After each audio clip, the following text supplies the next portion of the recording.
I went on a cruise, and the evacuation was a lie. A couple of grim-faced crew in life jackets stood near the concierge desk, ushering passengers up the grand staircase, urging everyone to bring only necessities and proceed in an orderly fashion. Passengers scurried out of cabins all along the corridors, some laden with luggage and laptop bags, others more pragmatically with only bottled water. Nervous security staff kept watch over the stairwell down to the lower decks, from which the shrieks of the infected reverberated along the narrow corridors. With each shout ringing from below, panic rippled through the crowd. Everyone was hyper-aware of the spreading infection.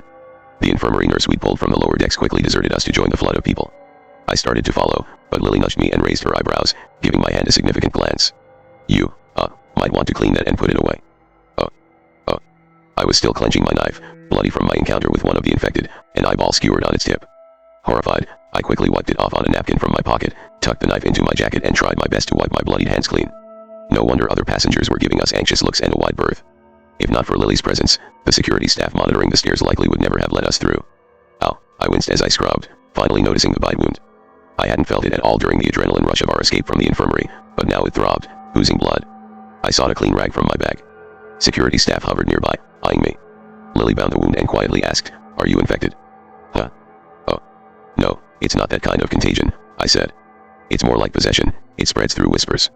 And it can affect electronics, even warp concrete. I don't know how exactly, but it's like my eyes, supernatural." "So that man they pulled in was a ghost from the sea? A vengeful spirit?" "No idea," I said. "My eyes don't see ghosts. Just death. Just death. Yes. I am attuned to death." She'd finished tying my hand and used another rag to try to get at the blood on my face. I'd forgotten about that, too. I smoothed my hair and tried to look less of a murderous lunatic. Wriggled my fingers in an awkward wave at the security guard, and asked Lily, "Right, how do I look?" She squinted. "Just about your normal."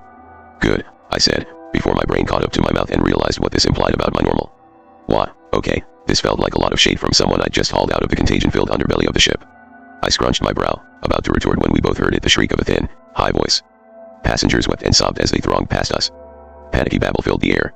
But this was different. A child's voice. I looked to the security staff monitoring the stairs to see if any of them had registered the shriek, but they had moved off to deal with another unruly passenger.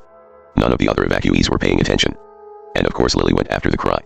Unlike me, she hadn't suffered years of failure to inure her to the fact that the deaths I predicted were inevitable.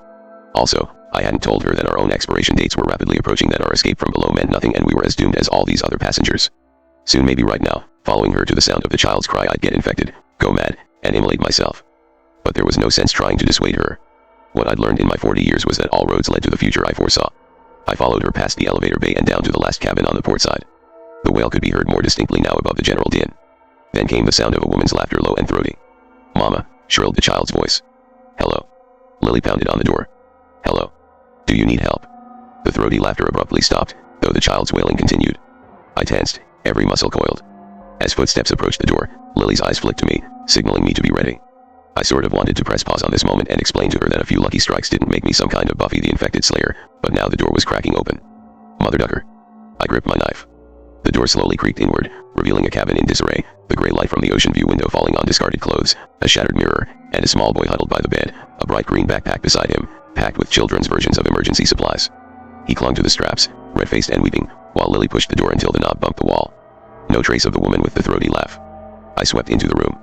The rush of blood in my ears pounded like drums as I peeked around the bed and into the bathroom.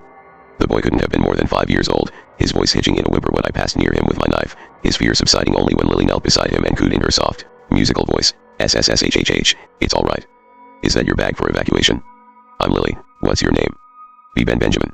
The softest whisper of sliding wood sent spiders skittering up my spine. A wild-haired woman lunged out from the closet. I slammed into her as Lily grabbed the boy and ducked away.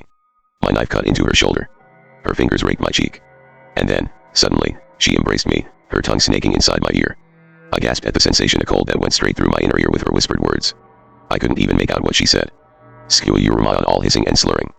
Then I slammed my head forward, into the bridge of her nose, knocking her into the closet. While the woman was fighting to disentangle herself from hangers and clothes, I fled the cabin after Lily and Benjamin, grabbing the door handle behind us and dragging it shut. I held it tight, but the woman did not try to open it. Instead, the low, throaty laughter resumed inside. Then the sound of tinkling. Shattering. A repetitive, dull thudding. She was banging her head against the glass. Releasing the door, I sank to my knees and cupped a hand to my ear, trying to shake the cold out. "Ha ha ha, the shard's mirror so pretty, tinkling he shwispsin." The voices were like a wind blowing just inside my left ear, where she'd licked it. "You okay, friend?" "Hey." Lily knelt beside me. "There's something cold in my arg." I grabbed my head. tightened on my shoulder. This is all my fault. I shook my head. No, you're not at fault. This was already going to happen. Already know how I die. Have known since I got on the ship. It's nothing to do with you. What? Lily looked horrified, but then the boy whined, Mama, at the door. She snatched his hand before he could open the cabin, pulled him near and tried to placate him. I forced myself to stand. The whole ship seemed to tilt under me, as if suddenly I could feel the water's current just beneath its belly, but I managed not to totter over. Come on, let's get going, get you both to the lifeboats. Promenade deck. Lily and Benjamin had to climb the stairs slowly to accommodate me. Most of the passengers had already mustered on deck 5 for evacuation, so we were virtually alone on the grand staircase. I clung to the railing for balance, pausing every few moments to try and shake the water out of my ear. The whispers all will die dee, no escape he emerged into my own inner doubts now, echoing the dread I'd harbored ever since I'd boarded. A soft susurrus of fate, fate, death is fate. Come on, friend. Just a little further. Lily grabbed my hand, and I gasped. For an instant, I forgot about the voices. Forgot everything, except the soft feel of her fingers in mine. Because her hand. It was warm. Hope fluttered in my ribs as we climbed the last few steps up the grand staircase, out into the cafe on deck 5. But then, just as suddenly, the hope flickered, sputtered, and died, because the smell. I ripped off the handkerchief I'd been wearing over my face to muffle the stench of rot. The aroma of coffee and pastries wafted to my nostrils. I whirled, checking for the bloodstain on the cafe rug, which had been there since the very first day. It was gone. The cafe was pristine, other than a few chairs knocked out of place. The scent of coffee grounds made my mouth water, and my stomach rumbled at the pastries in their glass case. My vision, I gasped. I can't see the future anymore. Couldn't see it. Couldn't smell it. Couldn't feel it in my cold hands. My own fingers were warm, the injured hand throbbing with coagulating blood. Yanking free from Lily, I tugged out my phone, illuminating myself with the flashlight and staring at my reflection on the screen. My eyes, they were no longer pitch black. At the center of the pupil shone an eerie, glowing light. And from my ear, spider webbing. I turned my head, pawing at a glowing strand that flowed into the ear. It felt cool, almost like a thread of luminescent water. As I turned my head, I caught a glimpse of the thread stretching downward, past the banister of the grand staircase. Do you see that? I called to Lily and the boy, but they only looked at me with wide, worried eyes. Of course they didn't see. That glowing strand was like my vision, something only I could perceive. Only now I wasn't glimpsing the future. I was glimpsing the power of Passenger X. I realized something else, too, as I bobbled my head to observe that glowing strand. It carried the whispers into my ear. When I looked up again, Lily and the boy were backing away. You're going mad, said Lily. Yes, I agreed. The price I paid for staying. I saw my charred corpse the first day. I'll be going to my cabin to set fire to myself in a moment. Fate go, I said, beckoning them toward the promenade deck doors. Escape. I stayed to make sure you and others could evacuate. I'll keep an eye out for Passenger X. As long as you get out of his reach, escape the Sea Star, you'll survive. Slice everyone dies, go, I repeated, gritting my teeth against the voices. Lily looked sadly at me, but nodded and drew Benjamin with her through the doors. I followed them several steps behind. Outside, crowds were already loading onto the lifeboats under the formless, foggy morning sky. As my gaze tracked Lily and Benjamin, the sea breeze hit me. A ray of sun shone through the clouds. Hope. Hope. Hope. A crewman spotted Lily and the boy and waved them over, calling out to the crowd to prioritize families. And as they stepped forward to accept a couple of life jackets, I shot through my veins, rushing from the base of my skull through every part of me as I saw that silvery glowing filament that whispered into my ear. There were dozens of glowing threads just like it. Dozens. They stretched throughout the crowd, infected passengers mingling with regular people. Blending in.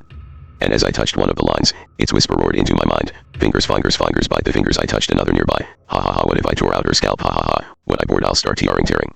And then I lunged. Lily cried out as I yanked her back. Hey. What are you? Stop, I hissed. Lily's brow scrunched, teeth gritting. Let go. No, why you foresaw this, Lily, I went on, ignoring the voices. You can't board. He's not going to let any of those lifeboats make it safely back. What? My grip was a vice, dragging her closer to me as I whispered, it's not an evacuation. It's a trap. The horror of it sent fresh waves of ice down my spine. Lily clearly thought I'd lost it, and I burst, trembling with frustration. I told you. This isn't a virus. There's intention behind it. Directing it. There are people in this crowd still in the early stages. Everyone on board those lifeboats will be infected by them, and when they're rescued, the infection will spread. Do you understand, Lily? What you'll be if you board. Those passengers fleeing, they aren't the survivors. He's letting them go. Realization slowly dawned on her, and she shook her head, eyes going wide, fingers white-knuckled on the boy's hand. There aren't any survivors, I whispered. No, there are only hosts.